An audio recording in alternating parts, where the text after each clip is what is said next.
Building a Star Wars ship bar in my garden, part 2. So the base I'm using here is effectively a glamping pod made by Stephen at Made of Bits, who was super helpful in the customizations for my size requirements. You effectively have 8 pieces that go together like a puzzle, and then you overlap them with the other side, glued together and screwed down, hiding the joins between the two until you have something like this, and then repeat a bunch of times. Then you assemble those rings together, and you want to have it off the ground a little bit so it doesn't rot, and you could either do a base soaked in creosote and things, but I'm actually using these pedestal bases from Dynaco.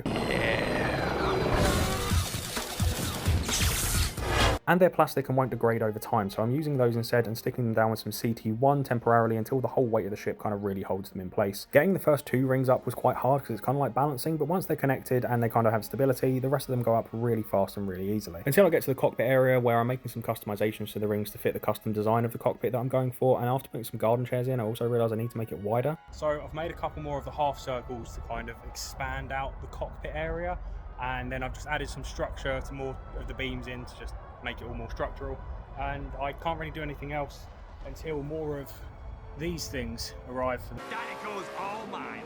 base to base out there, and then also add the flooring bits in with those as a base. So I'm just going to start kind of cladding the outside now. So for cladding the outside here, pretty much using 6mm plywood, and then you kind of screw and nail it into the beams to get that kind of shape. So thanks for watching part 2, and stay tuned for the next part.